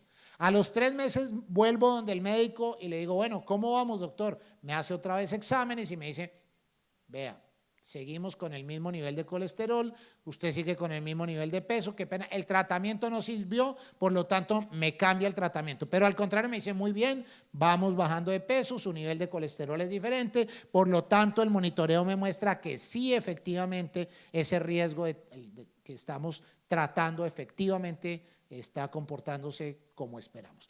Ese es el esquema de la gestión de riesgo en la cadena de suministro. Entonces, identifico el riesgo, qué puede pasar, cómo y por qué. De esa manera yo voy a lograr determinar qué puede pasar, que se roben mi carga. Mi carga que estoy despachando en un camión de un punto A a un punto B, me la roban. Muy bien, ese es el qué. El cómo, entonces me asaltan el vehículo en la vía, se robaron la carga. No se cumplió la misión de la logística. La carga no llegó en el momento adecuado ni en la condición porque nunca llegó, asaltaron el camión y se robaron la carga. Muy bien. Ahora, ¿por qué se robaron la carga? Y entonces empiezo a identificar causas. Porque utilicé un transportista no confiable.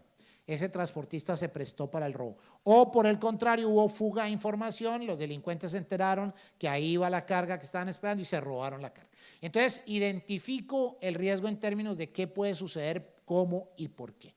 El siguiente punto ya es el análisis y la evaluación. Y entonces ahí aparecen las famosas matrices, que voy a pasarlas rápido para no aburrirlos con este tema. Estos no son temas para los viernes a las 8:30 de la tarde, de la noche.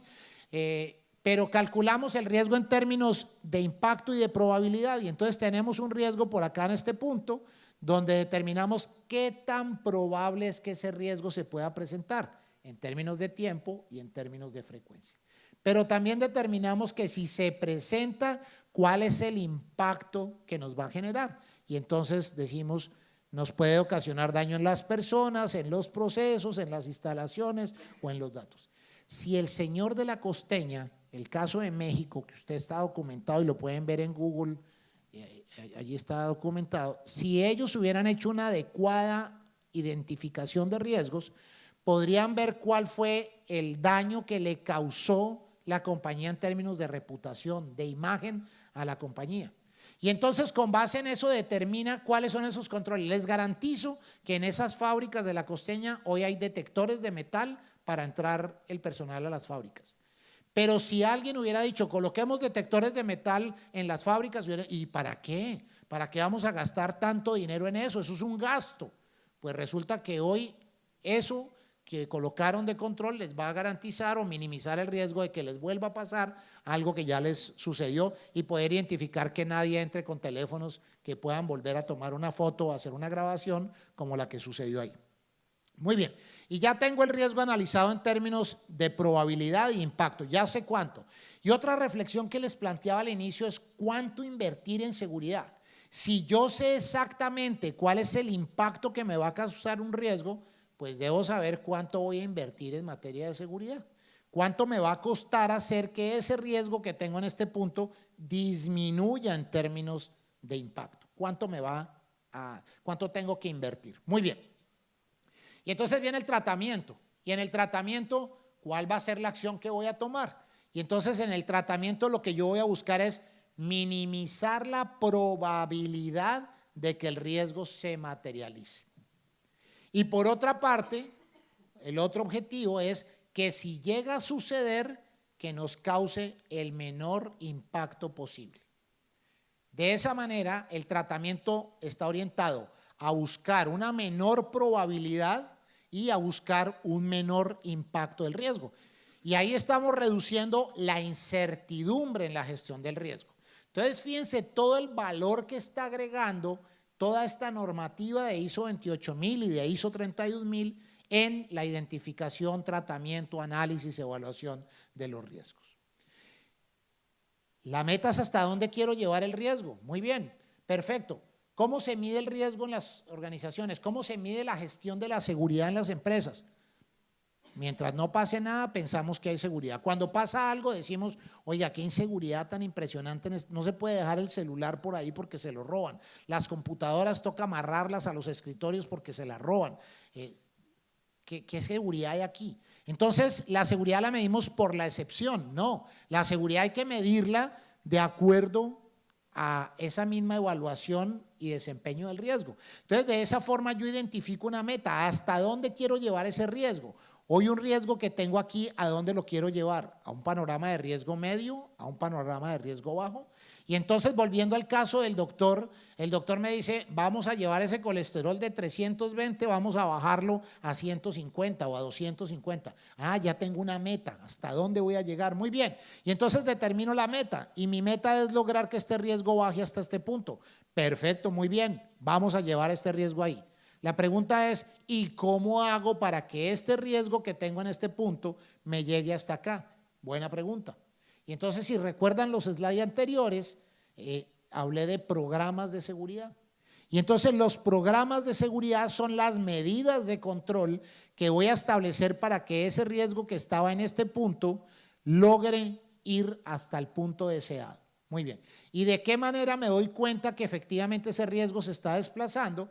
A través de los indicadores. Muy bien.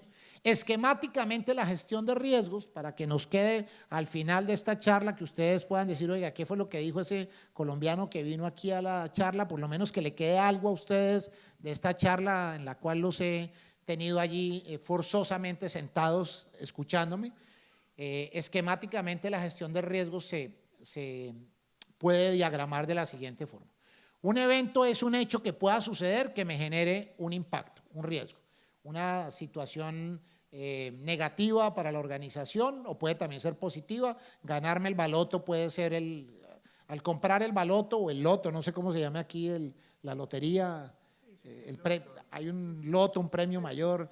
En Colombia estos días el baloto va en no sé cuántos millones y entonces la gente se agolpa a comprar. Entre más alto el monto acumulado, más gente va a comprarlo porque jura que se va a ganar, pero nadie mira cuál es la probabilidad de ganárselo. Si estudian la probabilidad de ganárselo, no lo compran. Muy bien, pero tenemos el evento que pueda suceder. Ese evento puede suceder porque hay unas causas que generan ese evento. Coloquemos un ejemplo simple. En este salón de conferencias, en esta aula magna, puede haber un incendio. Muy bien. ¿Por qué puede haber un incendio? Porque hay un cortocircuito, porque hay una acción malintencionada o porque una sobrecarga de voltaje. Muy bien. Por cualquiera de esos eventos pudo haber, por cualquiera de esas causas pudo haber un evento. ¿Qué hace la gestión de riesgos? Primero, identificar que puede haber un incendio. Muy bien. Y como ya tenemos identificado que puede haber un incendio, colocamos acciones preventivas. Y entonces colocamos controles preventivos que se antepongan entre la causa y el evento. Y entonces, si yo preguntara en este momento qué controles preventivos podemos tomar para evitar que haya un incendio, entonces seguramente muchos de ustedes pueden decir, perfecto, un programa de mantenimiento, una revisión constante, que no haya una sobrecarga del voltaje, es decir, asociado a la causa. Perfecto, muy bien, hasta ahí vamos bien.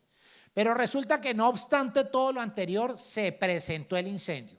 Y ese incendio tiene unas consecuencias. Una, la destrucción del establecimiento. Dos, una pérdida económica, no se puede utilizar el establecimiento. Cuarto, un tema de vidas humanas, se perdieron, lesionados, quemados, etcétera. Muy bien. Y entonces colocamos controles de mitigación y entonces por eso hay extintores ahí colocados y seguramente habrá por ahí unos sistemas de aviso previo al incendio, controles que permitan colocar una barrera entre la consecuencia y el evento. Y de esa manera, ¿qué estamos haciendo? Por una parte, previniendo que se presente el evento y si se llega a presentar el evento, obviamente colocando una barrera frente a la mitigación. Por esto, antes de venir, le dije a mi esposa que buscara actividades para hacer en Buenos Aires y entonces me dice, no, hay esta actividad y esta otra y esta. Y en muchas de ellas encontré que hablan, sobre todo donde hay acumulación de público, hablan que hay salidas de emergencia, ¿y por qué? Si ustedes ven en otro país no hablan de eso, porque aquí hubo un evento en Buenos Aires bastante complicado, donde se murieron unas personas en, ¿cómo se llamaba la discoteca? En Cromañón. Y también sucedió un evento similar en Paraguay, y sucedió un evento en no sé dónde, y no sé si los dueños de Cromañón creo que pasaron una temporadita en la cárcel, creo. Entonces ya habla hay vías de evacuación y hay planes de emergencia y hay no sé qué. Porque ya pasó el evento, pero antes de Cromañón ninguno colocaba un evento de los que allí existía. Muy bien. Finalizando, ¿qué beneficios trae todo esto? Todo esto que les he hablado durante 2 horas, ¿qué beneficios traen? El primero de ellos, para la logística importantísimo, disminución de tiempos. El segundo elemento, costo. Y entonces voy a gastar menos dinero. Cuando una compañía tiene menos costos, ¿eso dónde se refleja en el balance general de la compañía? En las utilidades. Si tengo menos costos, voy a tener más utilidades. Y eso sí le gusta a los gerentes y a los presidentes y directores de las compañías, que haya más. Por eso sí premian al gerente, por eso sí le dan beneficios, le dan bonificaciones y palmadas en la espalda y le dicen, este fue un excelente año. Muy bien, redujo los costos y mejoró la rentabilidad, excelente. Elimina las averías en todo ese proceso de inspección, hay mayor confianza, acuerdos de reconocimiento mutuo. Y entonces mi cliente en el exterior cuando me vaya a comprar el producto me va a preguntar, ¿usted está certificado? Así como pasa hoy entre México y Estados Unidos, así como pasa hoy entre México y Corea, entre República Dominicana y Corea o Estados Unidos, que ya tienen reconocimientos mutuos. Su compañía está certificada y entonces para poder cruzar mucho más rápido por las fronteras. Me permite una adecuada administración de riesgos, voy a tener menos eventos, voy a poder anticiparme a los riesgos. Si se llegan a presentar, voy a poder realmente mitigar los riesgos. Y vuelvo al caso de la costeña. El riesgo que se materializó fue el que les mencioné, pero resulta que la reacción de la compañía, la rueda de prensa posterior, fue peor al hecho de la fotografía del selfie que se tomaron estos personajes. Yo creo que ese caso ya debe estar en las universidades como caso de estudio de un caso pésimamente manejado desde el punto de vista reputacional. ¿Cómo salimos ante el público a dar la información? ¿De qué manera salimos a decirlo? Un restaurante en el norte de Bogotá, casi todas las personas que van a Bogotá van a un sitio que se llama Andrés Carne de Res. Es un restaurante muy divertido que hay en el norte de Bogotá. Allá vive toda la comunidad diplomática acreditada en Colombia, allá viven sábados, viernes, domingos, es increíble. Y resulta que intentaron violar o violaron a una niña en el parqueadero de ese restaurante. Y entonces cuando se arma todo el lío, el dueño del restaurante, el señor Andrés, no me acuerdo el apellido, sale frente a los medios y dice, no, pues es que esa niña se viene con una faldita pequeñita y se viene con un escote, o sea, la culpa fue de la niña. Y se le vino toda la comunidad femenina al otro día al restaurante, todas en minifalda, todas con escote, a hacerle un boicot a su restaurante. O sea, un evento que ya había sucedido, que generó un impacto, agravó el riesgo y al otro día las ventas de ese restaurante, por supuesto que fueron bastante malas. Entonces, ¿cómo hacemos para mitigar también los riesgos? Pero no solamente los beneficios son para las empresas, los beneficios también son para las autoridades. Las autoridades van a poder enfocar sus recursos limitados en aquellas operaciones que realmente sean de riesgo, porque ya tengo unos operadores de confianza. Y finalmente, pues un impacto mundial, porque se va a facilitar el comercio y se va a poder cumplir con ese acuerdo de facilitación de comercio en el cual están comprometidas todas las autoridades en el mundo. Cerrando, esto es lo que va a pasar o lo que pasa con las compañías certificadas. Y entonces la compañía certificada va por un carril rápido, los carriles rápidos que se ven particularmente en Estados Unidos, donde si lleva 2 o más ocupantes, el señor va a poder pasar rápidamente, mientras que los demás están haciendo la fila, gastando más combustible, perdiendo más tiempo, molestándose porque están en la fila, mientras que hay otros que por la izquierda pasan rápidamente y son las empresas certificadas. Muy bien, de esta manera quería dejarles el mensaje de la importancia de la seguridad en la cadena de suministro, de despertar el interés en la comunidad del comercio internacional, y en ello la academia es muy importante. En países donde el operador económico tiene gran desarrollo, también se ve la academia involucrada en el proceso de motivar a los alumnos de pregrado, de posgrados, de maestrías, en todo el tema de la seguridad de la cadena de suministro, porque a nadie más le conviene que a ustedes que la Argentina tenga un comercio exterior no solamente ágil, sino también seguro. No me queda sino agradecerles a ustedes que han tenido la paciencia de estar sentados ahí durante 2 horas.